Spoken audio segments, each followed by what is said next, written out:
Hello, hello, hello. Welcome to Capturing Christianity. My name is Cameron Bertuzzi. If you don't already know that, today I was going to say inviting you. Well, I guess I kind of am inviting Yeah. you to learn about someone.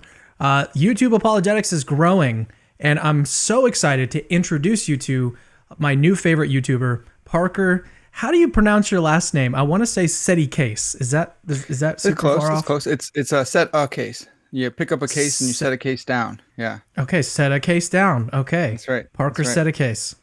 Yeah, I found out about you. How long ago was it? It wasn't actually very long ago, but the first interview I listened that you did, I was I was pretty impressed. I was like, man, this guy is so conversational.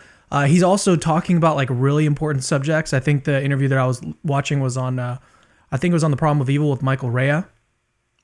Yeah, yeah. Mike Ray, hiddenness probably. Yeah, Yeah. Hiddenness. I kind of lumped those together. But yeah, yeah. yeah, I mean, I don't think Michael Ray is it just Ray? You just pronounce it It's Ray? Ray. I used to always say Rhea, but then yeah, it's Ray. Okay. Yeah. So Michael Ray, like he's super important in philosophy and philosophy of religion and stuff, but not a lot of people know about him. I guess more like on YouTube in YouTube land and stuff. But Yeah, it's really cool that you had him on to talk about hiddenness, and in relation to his book that he just released and everything. And it was great. I love seeing someone else inviting these super important people on to YouTube to talk about these really important subjects. But it wasn't just like the topic and the person that you had on was awesome. It was awesome, but it was also just like your interview style. I fell in love with, and that's the kind of thing that like I think you. And I'm kind of guessing at this, but I think it kind of comes natural. Like you like to have conversations when you do interviews as opposed to like having this set list of things that you want to get through and then it's kind of robotic. But with you it was more conversational, and I love that. And so I'm so happy to have you here, Parker. thanks, man. Yeah, this is huge. It's kind of crazy being the other side. So I always hear that countdown because I watch your stuff and being on the other side, like, oh, this is happening. Oh, holy cow. Yeah, it's great to be here.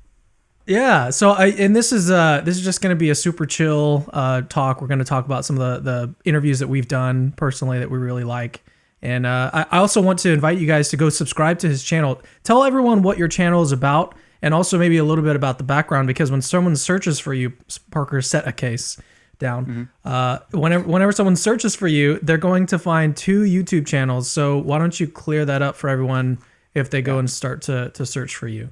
Yeah, that's a great point. And actually, so Cameron's been a big part of this. I used to have some frogs, right? So I wrestled in college. I had no time for anything else, just wrestling. Wrestled D1. Anyone who knows that knows it's full go all the time. So then I graduated and I started working for a ministry called Athletes in Action. Had all this time, so I had all this free time now, and I'm like, dude, I watched Life, the BBC, thing. It's like Planet Earth. And I saw these frogs like fighting each other. And I was like, dude, those frogs are sweet. I need to get some of those frogs.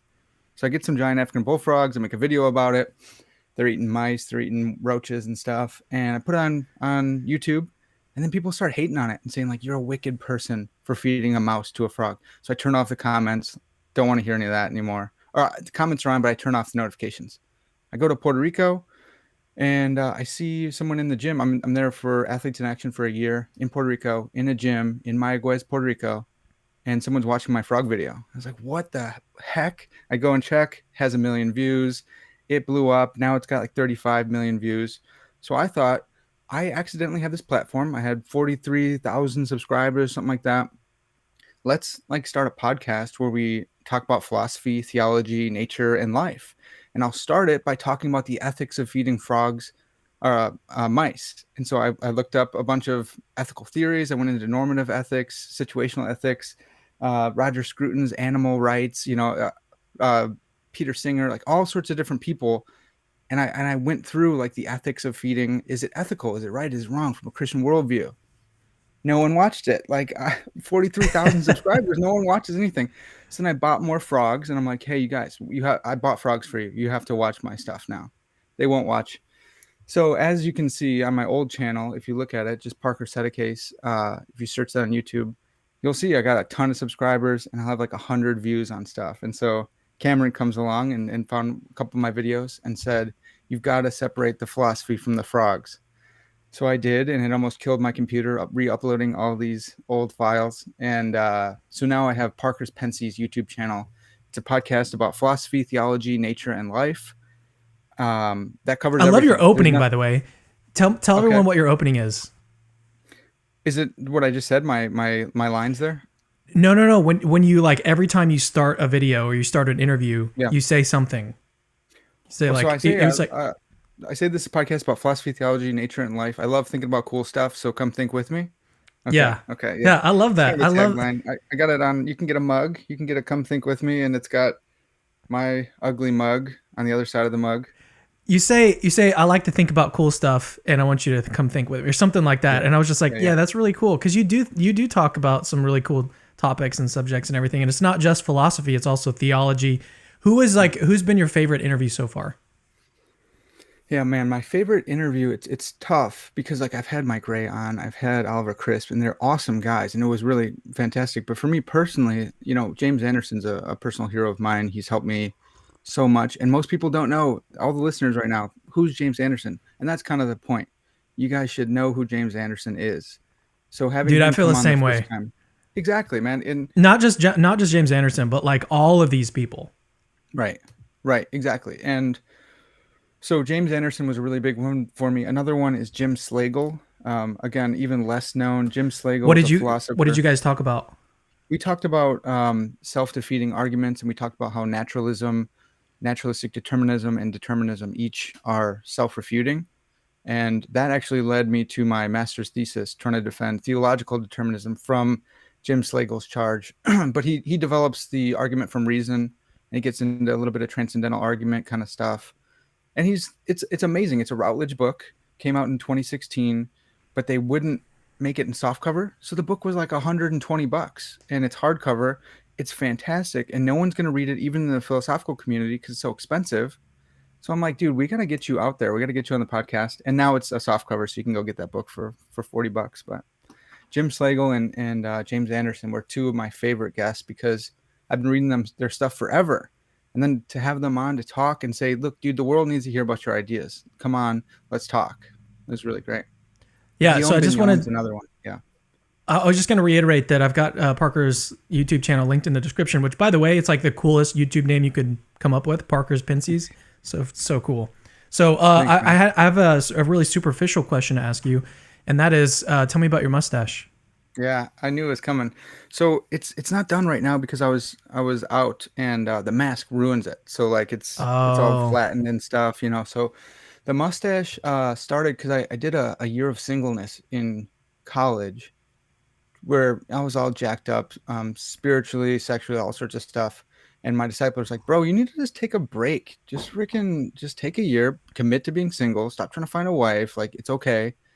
And so I was like, well, this is the perfect time to grow a mustache then. I don't care. Ladies, who cares what I look like? And then it kind of grew on me, right? Yeah, it grew on me. And then I went to Puerto Rico, and they said, do something to make yourself famous on campus as the famous like Christian guy. So someone's like, oh, I'm having a spiritual dilemma. Do you know anyone who's a Christian? Oh, yeah, there's this guy who, and you kind of have a gimmick. So I was the mustachioed man. So like, do you know anyone who could talk to me about the Bible, about Christianity? Oh, yeah, there's this weird dude with a mustache. Let me go find him. And you can just see me in a crowd because I have the mustache. So it started like that. And then met my now wife, and her father has a mustache, and he's a twin, and he also has a mustache. And so she's used to seeing mustaches. So I was like, well, you're the one, obviously. If you're going to let me have a handlebar mustache, let's go. This is all I need. Dude, so I tried to grow a mustache a while back, and it was awful. It was. I don't know, man. It looks like I've seen you like that. It looks like you got some good follicles there. There's a creeper stage, and if you get past the creeper stage, then it's good. So I have I think on one side it like naturally curls up, and that's awesome. But on the other side it like curls down. Yeah. So you gotta train it. Dude, it was too much. It was just way too much effort. I remember that, and then I was like, oh gosh, every time I would like get in the shower, just like feel weird, and it was just didn't enjoy it at all. I was like, I'm just gonna shave this off and just it's just so much easier. Yeah. But I mean, a lot of people talk about my hair. Like my hair takes actually a while to do and stuff. So there's kind of a give and take. But I feel like dude, everyone's got something. Yep. Yeah, yeah. But it's really cool that you've got like you've got a unique look, and it also works well with your logo and stuff. So you were going to tell me about someone else who you've interviewed that you really liked. Yeah, another guy is Guillaume Bignon, and it's just a fun name to say. He's a Frenchman. He came on and corrected me on the proper pronunciation of Pensies. It's I don't know if I have it still, but it's like Ponces, Yeah, Ponces. Ponce. And look, I'm an American swine, so like I don't speak French. I'm not I gonna don't even pretend. pronounce my own last name correctly. Yeah, well, how do you say it? How would you?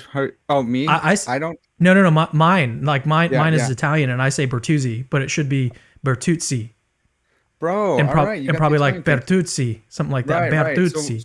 exactly, mine would be But I'm Sedicase. not gonna sit here and be like Cameron Bertuzzi. Like that's Right, my name is Cameron Bertuzzi. I'm not right. like, do I need a You have to, bro. I'm Italian too. Yeah, Bertuzzi? that's right. It's Sedicase, Sedicase. It's seven houses. And it's like that's pretentious, man.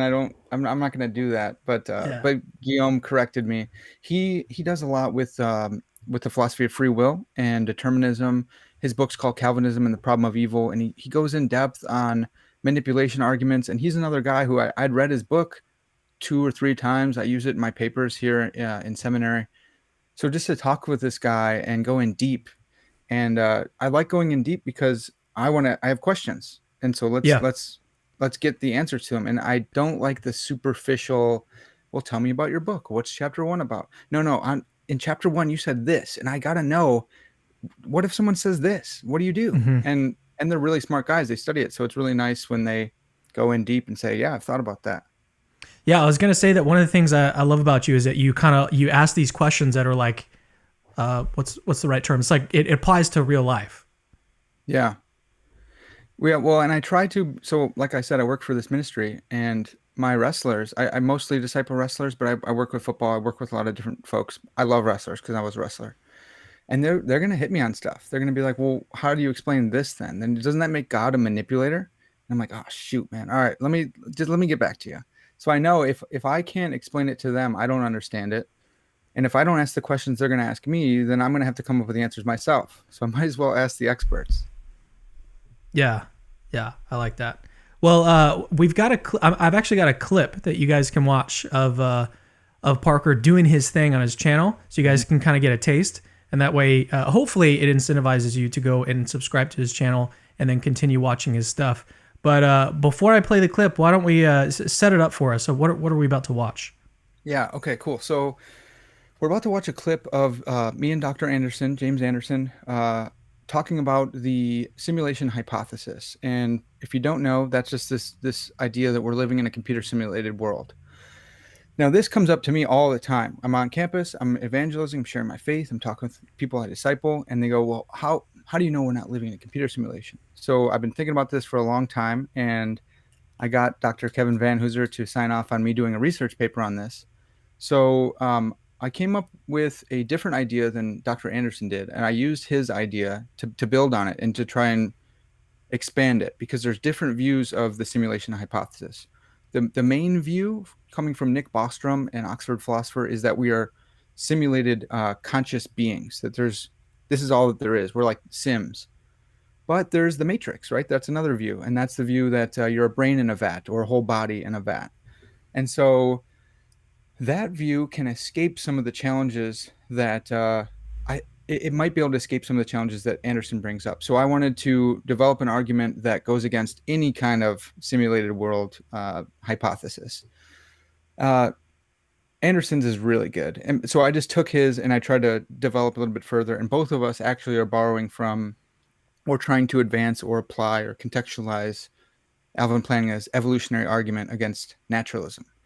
So that's what you're going to see. And I don't know if in the clip he says he likes my paper, but I've watched that part like 5 or 6 times just because it's so nice to hear him say that he likes my stuff because I've read like everything he's written. So I'm still a fanboy. I think that's a good setup. So yeah, let's see.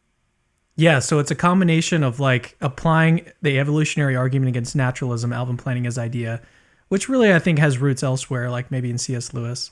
Sure. But applying that kind of idea to the simulation hypothesis, and just it's a really interesting clip. It's actually a little bit. Parker sent me a shorter version of the clip, and then as I listened to it, I was like, I need more of this. So I've got a really long clip. It's like close to 10 minutes long, but you're gonna love every second of it if you have any interest in apologetics, philosophy of religion. So here it is. Here's the clip, and then once it's done, we'll come back and chat a little bit more about it. So here we go. I wanted to also deal with Rizvan Verk's simulated video game hypothesis that we are in the Matrix, that we're a brain in a vat. And I thought about Putnam's argument, and I don't really get it, and it might commit us to like semantic externalism in a way that I wouldn't want to be committed to.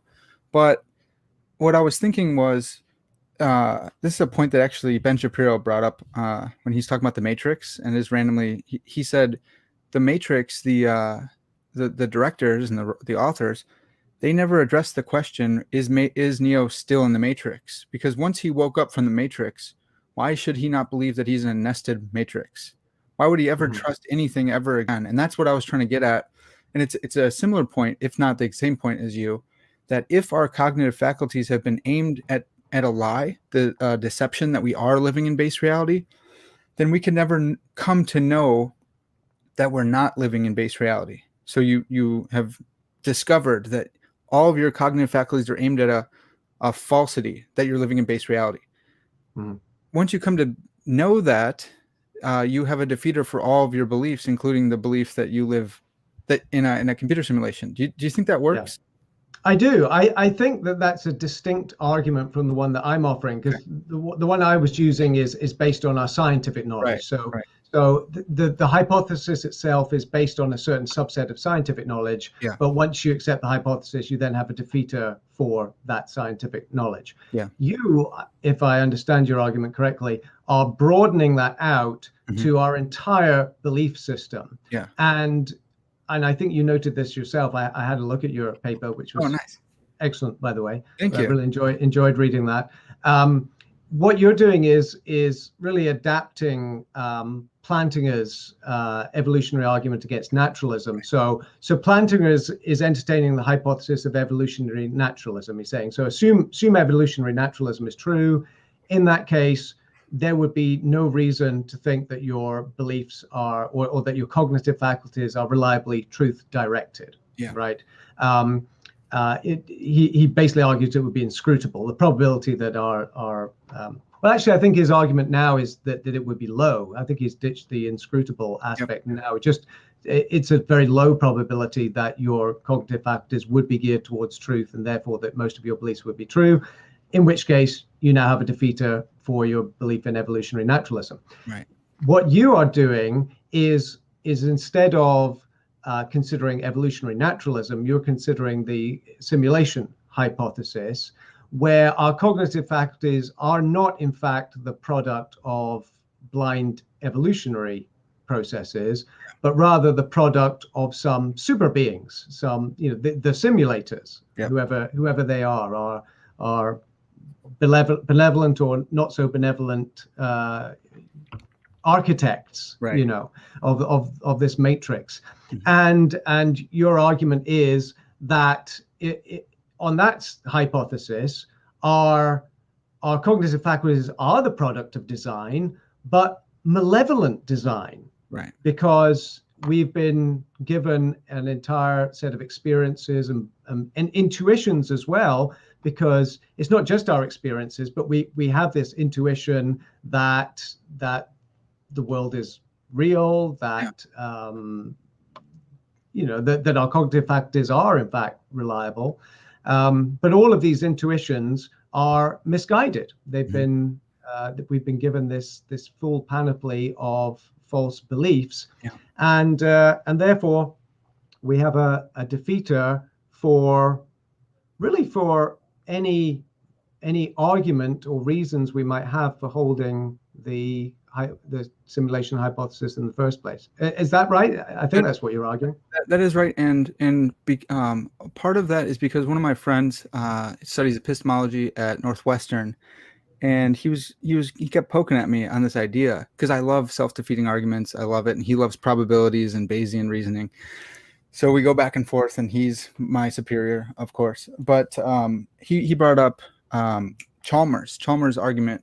And Chalmers is Chalmers is goofy all over the place. I love him, but he's very goofy.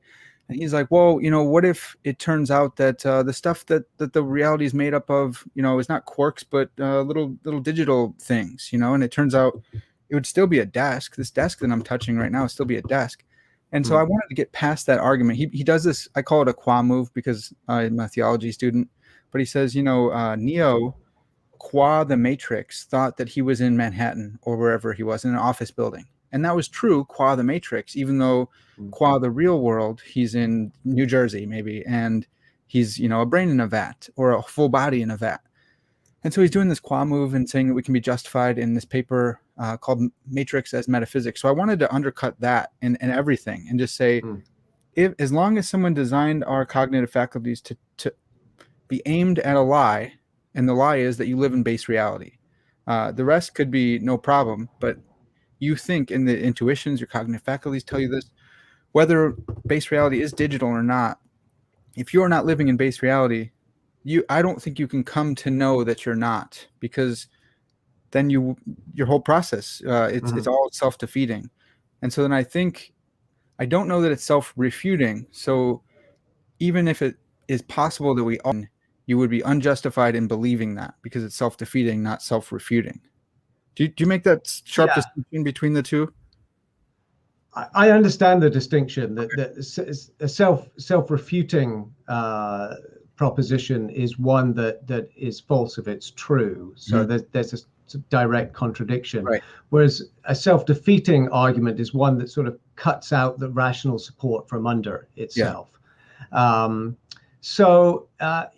I think that the matrix hypothesis is self-defeating in that respect, insofar as the moment you come to believe that you are in the matrix, you do seem to thereby acquire a defeater for really everything that you believe, including whatever reasons led you to the thought or the conclusion that you are in the matrix. Yeah. And I think the point you made earlier, I think you attributed it to Ben Shapiro, is that once you're out of the matrix, there's a sense in which your trust in your senses has been permanently undermined. Exactly. Yeah. And certainly going back into the matrix, it's never the same, because you're always going to see it as illusory and virtual, whereas you previously understood it to be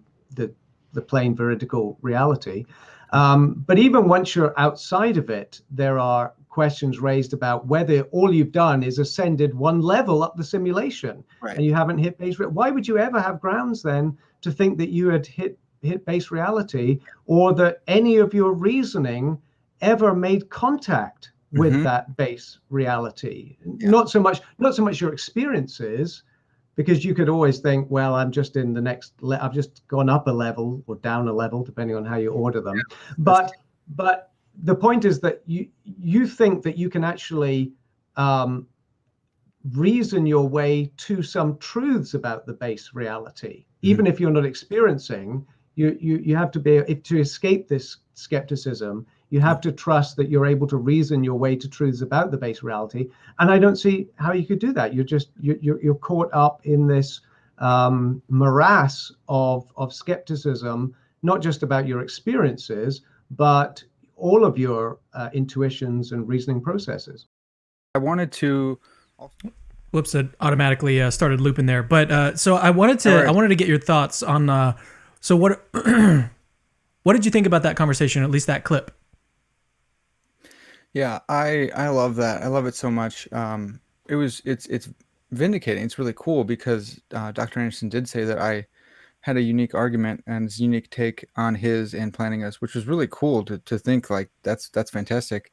Also, I used that paper that that I sent him for applications for getting into philosophy programs. So that's kind of cool. I hope that they like it as well. But yeah, it was a really fun conversation because that's something I would have emailed him. I've been emailing him for years, and he's really generous with his time. But part of the whole goal of my podcast is to bring the emails out to everyone else, or the conversations. So if you look at my channel, I have conversations with lots of different people. These are conversations, most of which I would have anyways, online or at church or whatever, because I love having deep conversations like this. And so it's just like, let's bring you out there. I always tell my guests, I want to unleash you. I'm not trying to stump you or anything like that. I want to show you for who you are. And Dr. Anderson's great at it. He can keep up real quick. We've talked about this on my podcast. You and I have. He can follow a dialectic very well. He's super sharp, and he doesn't dismiss silly things. Some theologians, some philosophers might go, yeah, simulation hypothesis. But he's like, no, let's talk then. That's interesting. Let's go. Mm-hmm. So that was really fun. And then just the fact that I think it is self-defeating. I think that to come to believe that you live in a simulated reality and your cognitive faculties have been directed not at truth, but at a delusion, at a lie, at a deception, then you come to believe that all your cognitive faculties have been producing false beliefs, and yet that belief isn't false, right? So it's like, no, you don't get to escape that. If the poison goes all the way through, it goes all the way through. And this is, some of the brilliance of Plantinga's argument. It's like a negative transcendental argument. Look, you have this thing, and if that's true, then everything else that you believe is false. So why isn't that also false? Oh, it goes all full circle, snake's biting his tail, and you've lost justification for your belief. So I want to reiterate real quickly that I'm interviewing Parker Sedecase, and he has an awesome YouTube channel. It's very, very new. So if you are interested in apologetics at all, you're interested in the stuff that I do here, then you would probably be interested to go watch his interviews and see the kind of work that he's doing. I've got his channel linked in the description of this video. I've also got the video, the full video of the clip that we just saw that was about 10 minutes long. I've got that whole video linked in the description too, so you can go watch that as well. So I've got some thoughts about the clip in question that you and James were talking about, which, by the way, I'm going to have James Anderson on next, not this week, not this coming week, but the following week. He'll be on my birthday. My birthday is March 16, and I'll be interviewing him on my birthday, talk about his argument from Logic for God. So that'll be really cool. But so here's my thoughts. Quick, Cameron, can I ask you, like, do you tell people how old you are, man? Like, your birthday's coming up. How old are you going to be? Is that allowed? Do you say? Yeah, that's fine. I will be 34. So right now I'm 33. All right, sweet. Sorry, that's a curious. Yeah. I was curious about how old you are. Yeah, no worries. Yeah, I've still got mostly. Good. Thank you. Yeah, I've got mostly brown hair still. I was actually as I was doing my hair today, I was like, man, I'm noticing a whole lot more grays in here. You can't really see because I've got like junk in it and stuff right now that's kind of slick in it. But all right, well let's do some philosophy. So back to the question of whether or not, if you come to believe that you're in a simulation, does that then give you a defeater for all of your beliefs? So does it lead to global skepticism? My intuition is that it wouldn't give you global skepticism. It might give you like a sort of partial skepticism. So it might give you skepticism about, and I'm going to make a distinction between contingent truths or contingent beliefs and then beliefs that you have about necessary truths. So I think that it wouldn't necessarily undermine. So here's to give a concrete example. So if I came to believe that I was in a simulation, I don't think that I would necessarily come to believe that 2 + 2 could equal 5, or that I don't have any justification for thinking that 2 + 2 = 4. So I want to make a distinction between necessary truths and contingent truths, because when you and James were talking about like base reality or like some truths about like, so I have a belief right now that I've got a computer in front of me that I'm talking to Parker. These are contingent truths. They could have been false. So or they could have not obtained, or however you want to think about it. Like, and I can also like smash my computer. Parker, we could have not done this interview at all. So these are contingent truths, and I think that if we were to come to believe that we were in a simulation, then that would undermine the beliefs that we've got, at least our contingent belief about contingent things. But when it comes to necessary truths, I'm not so sure that would undermine our belief in necessary truths. See, when I think about naturalism and evolution, that seemed to me that would apply globally. It wouldn't just apply to, say, contingent truths. That would apply globally because of has to do with the way that our cognitive faculties were formed and all of that. But here we're talking about a simulated world. So unless we combined the simulation hypothesis with some other proposition. I don't think that we're going to get to global skepticism. I think we're only going to get to partial skepticism. What are your thoughts on that? Yeah, so it's a great point. It's a great distinction. So that's something that me and Dr. Anderson discussed earlier before we got to the self-defeat kind of argument. And I brought up this point that even if we were in a computer simulation, things like logic, if it coheres to the laws of thought or the laws of logic, however you want to parse that, then you could still run his argument, his and James, him and Dr. Welty, Greg Welty's the Lord of non-contradiction argument, all the way back through simulated reality. And if you're in a nested simulation, if it's simulations, further down, you could run that from logic all the way back into the mind of God, insofar as his argument is sound. And that's something you're going to be talking about with him, the Lord of non-contradiction. Going to be awesome. I'm looking forward to that. So you're right. Yeah, if even because that might be an argument against his argument. We're living in computer simulation. We can't know unnecessary truths. The whole distinction. No, I like the distinction. We need it. And if we still have it in the simulation, then all the arguments from necessity and God, or from necessity to God, whatever you want to say, they still hold. So there still is a God, even if you live in a computer simulation.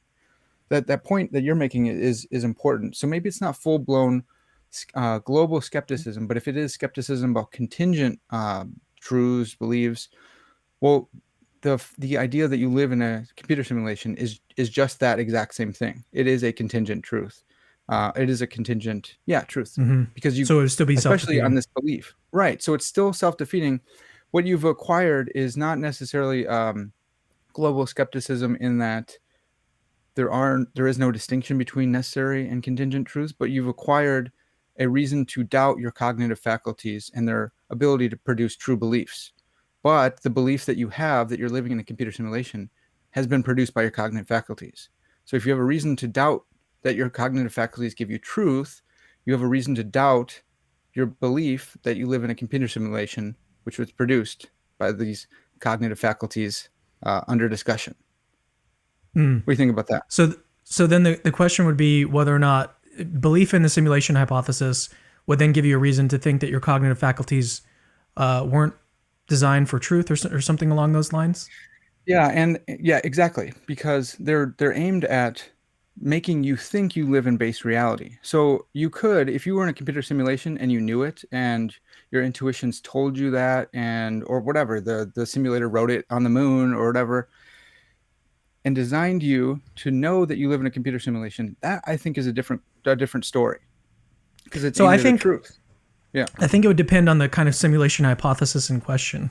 So exactly. on one version of the simulation hypothesis, you could be designed to come to believe false contingent truths, but then true necessary truths.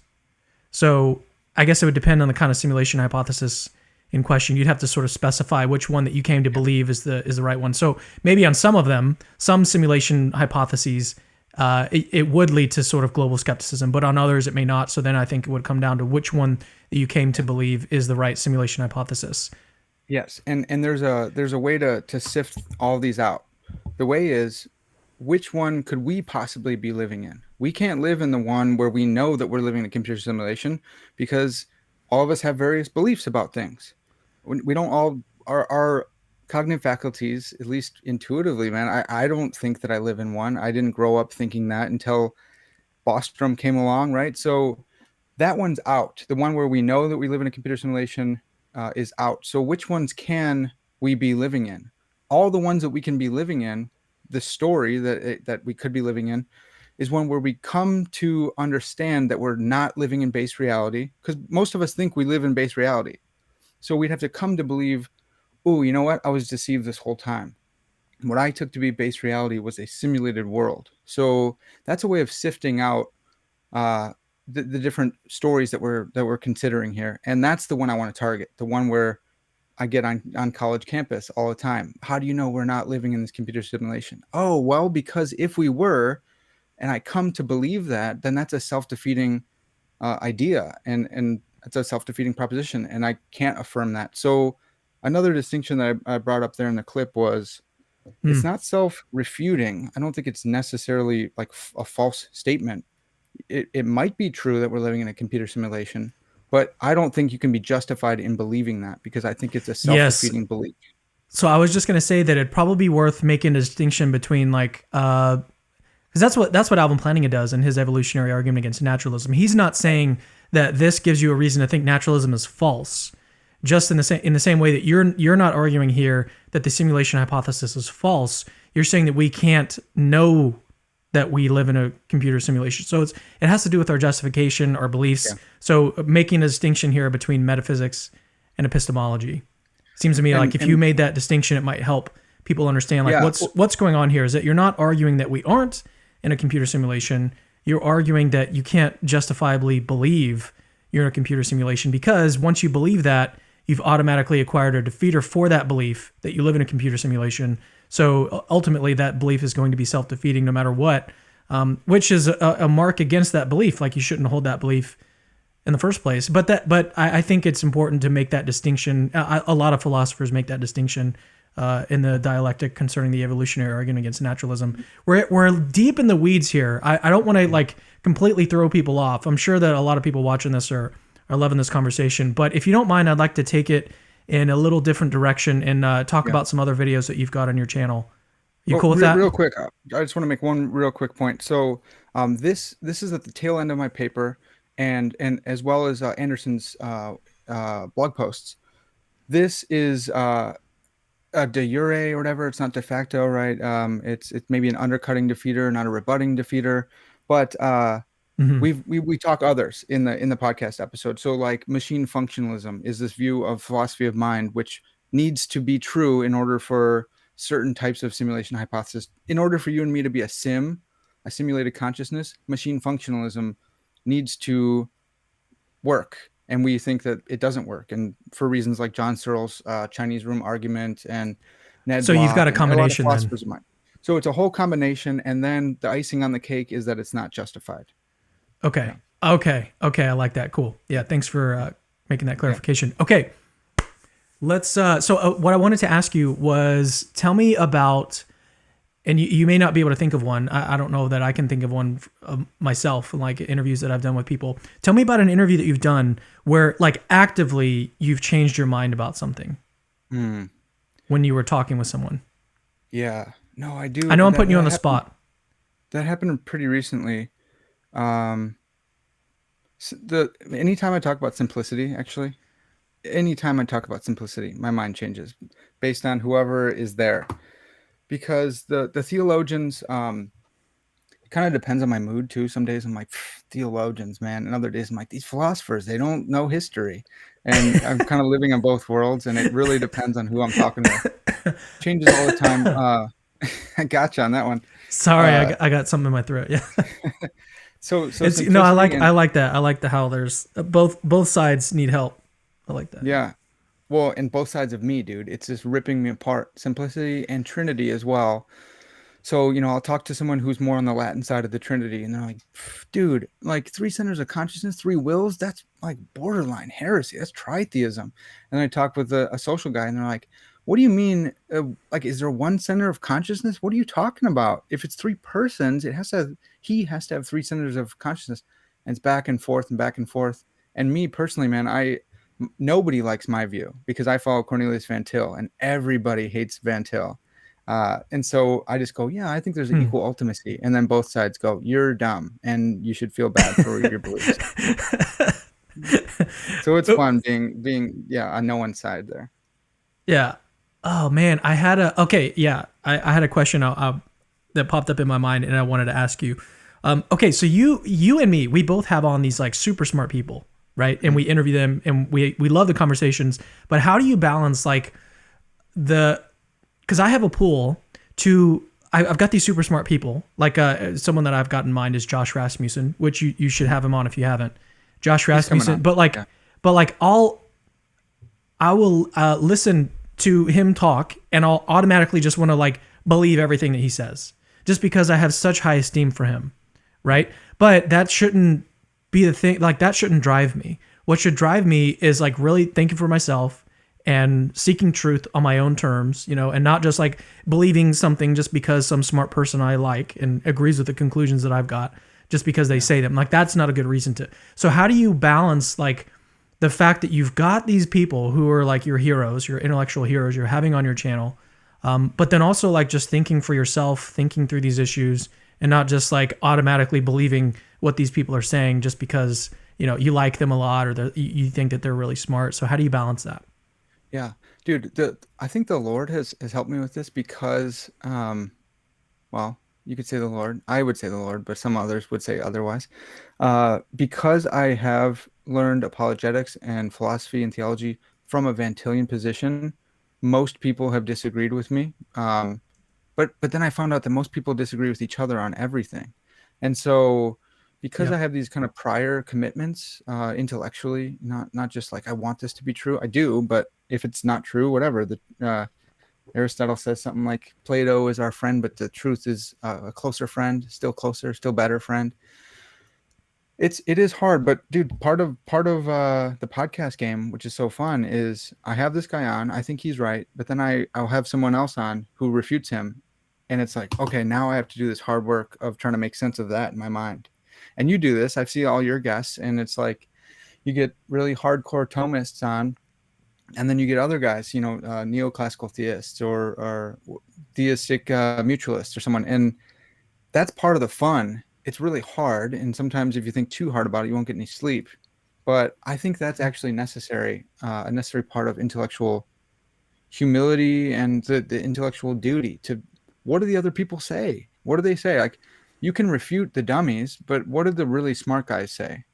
Oh man, now it's a problem, and that has bred so much unity, I guess. Whatever. I'm way more ecumenical now because I've seen a really smart Lutheran who defends his view of baptism, and he will wreck my stuff. If I came on and try to have a debate with him, I would look so foolish the way he knows scripture and everything. So it's like if someone goes off on Lutherans, they believe this. Oh my gosh. And it's like, well, dude, I know a guy you should talk to. Like, careful with what you're saying about Lutherans and their views, because I know some guys who would eat your lunch, or gals. So that's actually been super helpful, is meeting all these super smart people, knowing that Mm-hmm. they disagree, knowing that Humility. all of them would wreck my stuff. Yeah. Yeah, Josh has actually helped me out like personally too. Because almost like every time he speaks or like presents an argument or something, he's like, take this for what it is. Like if it helps you, then great. But if it doesn't, then he's actually been a really big motivator for me personally to think for myself and think through these issues. And so I've done that the last couple of years where I've like put it, because I put a lot of stock into what really smart people say, because I sort of situate myself and where on the intellectual scale, like where do I fit in? Because I know like Alexander Proust, like he's at the top, right? And Yeah. then there's other people, Everyone like knows that. everyone else is like just way below. So I'm like, I'm kind of thinking about the same thing for myself. I'm like, where do I fit? I'm not a philosopher. I'm just like a normal dude trying to do this stuff. So when I see someone who's just really good at thinking through something, I just put a lot of stock in what they have to say and their opinions. And that doesn't just have to do with theists. I also do the same with someone like Graham Oppy, the most brilliant atheist philosopher alive today, or one of them. And so it's just been tough, man. It's tough because I know where I sit intellectually, and it's tough not to be drawn to just like let all of these super smart people think for me. So just doing it and slowing down myself, and having people encourage me to do that it's been really cool. So Well, did you want to say something? so you have Josh. I have a guy named Paul Gould, and some of the listeners will know he's a Christian philosopher. He's down at PBA, Palm Beach Atlantic, and that program's going to take off. So if you guys are looking into philosophy of religion, a master's degree, something like that, go check that out. Paul Gould is the man. But he was here on campus at TEDS, and he helped me with a lot of that kind of stuff. And we disagree on a lot, but he wouldn't. So he's a Molinist. I'm not a Molinist, and I would talk to him about my views on Calvinism. I'm writing a paper, and he wouldn't go, Calvinism. You believe, that's like God setting fire to his children's dollhouse or something. Whatever. There's all these weird analogies of people. Not a dollhouse, but a treehouse. And there's one of my other professors said something crazy. Anyways, he would let me have that. He would go, oh, that's interesting. So let's go. And he was really generous with me, man. And that instead of like puffing me up, it helped me be humble and seeing like that's the kind of guy I want to be like. I want to be like Paul Gould. I want to be like Josh. I want to be guys who are really curious. And then also, like, I want to be historically accurate as well. I don't want to just toss off what the other Christians have said for 2,000 years, but I want to be, honest too. And if I can't hold a position any longer, I'm going to let that go, but I'm going to let it go with a little bit of, fear and trepidation as well. So let me ask you one last question before we close out today, and that is Parker's Pensées. Where do you see your channel in a couple years, and then where do you see it in like 5 years? Oh man, yeah, that's good because I've been going wild lately. Just Part of the reason for this question is because I want you to think about it, not just right now, but also when we're done. That's great. That's good. Yeah, I pump out like 3 a week, and I know it's too many, but part of me just kind of wants to get to 100, and then maybe we can slow down. But I would love to get some of these guys together. Lord willing, I do want to make some money on this. I want to. This would be great. If you're in academics at all, you need like a plan B kind of thing. I never came in thinking I was going to be a professor. I work as a campus minister. I'll probably continue doing that. But I want to pursue a PhD in philosophy. I want to pursue a PhD in theology. People think I'm crazy, but William Lane Craig did that. So look at how successful he's been. I'm going to follow his footsteps. That's great. I would love to get a camera, a nice camera. I would love to do what Lex Friedman does with his podcast. He's the Lex podcast. He goes to people's offices. He goes to their studies and he interviews them there. And I think that would be fantastic. There's a little bit missing from the online interviews. As you know, man, you can cut into a conversation a little bit easier when you're together in person and it kind of flows a little bit more naturally. I would like to do that. I'd like to get guys together and hear them talk and kind of moderate some stuff. I'm nervous to do that online. You're very good at it. I don't know if I'd be as good. But in person, it would be much easier to kind of facilitate that conversation. You've talked about this. My brother has a podcast as well, a Think podcast, thinkinstitute.com. He's kind of got this kind of grander vision of taking over the airwaves and sharing the Christian message from different perspectives. I think you're doing a big part of that. Paul Maxwell is another guy. Paul Maxwell, check out his stuff. I'm excited for it. I just want to fit in. I want to get in where I fit in. So I don't know if I'm going to be the big revolutionary, but I want to play my part. And I think kind of as a Christian Joe Rogan kind of podcast. I know how that's crazy to say, right? But that's the kind of style I want to emulate. Well, it's super. I mean, you do a good job at it, I think, because as I said at the very beginning of this, it's like very conversational. Your interview style, like I said, I think it's really unique because it is so conversational. And it's unlike what I do, because what I've got to do is prepare all these questions. Today, I didn't really do that just because I felt like we'd have a good rapport and it would just be a great little conversation. But with a lot of these guys, like, because I'm interviewing them about some paper they wrote or some book they wrote, and I feel like I've got to, get all these different questions. And I've also noticed that, like, in doing previous interviews, I noticed that for me at least, they always went a little bit better when I could when I took time beforehand and just did a little bit more preparation in terms of writing questions down. I wanted to make sure that I asked them and asking them specific questions, or like taking quotes from their books or their papers. And I noticed for me that was like really, really something that I needed to do in order to make these interviews as good as I could make them. But your style is just, man, it's so natural. It comes so natural, and it's great. I love hearing you interact with these people, and not just because it's conversational. I think I talked about this when you interviewed me on your channel as well. Is that, like, because you're a student, so you know what you're talking about in terms of, like, you actively read these things and you study and you. So it's a lot different for me, someone who is self-taught and I read what I want basically, but you've been forced through your institutions to read things that you probably wouldn't have read otherwise. And when you do that, you know a lot more, a broader range of things in the dialectic or whatever else it is that you're studying. So when you have these conversations with these people, you're coming at it from that perspective as opposed to just some, random guy, which in essence, I mean, you kind of are. You're kind of just a rando on YouTube. But you come at this from a background or knowledge of being a student in this. And so it's a different dynamic. It's very, very conversational. I love it. I want to see you grow. That's part of the reason why I'm bringing you on today. But give everyone like a as we're closing this out, what's like your 60-second pitch if you could convince people to come and subscribe to your channel and see what you got going on? Yeah. All right, sweet. So if you come apart and from what Eric subscribe, just said. yeah, if you subscribe, you're gonna find a lot of philosophy of religion. You're gonna find a lot of theology, a lot of philosophy in general.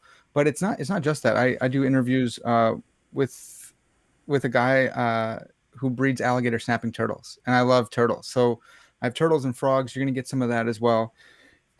If you like Joe Rogan style stuff at all, it's just like maybe a little bit higher level than that, because like Cameron said, I am studying this stuff. Joe will read a book that a guy read, and I think Joe does a fantastic job.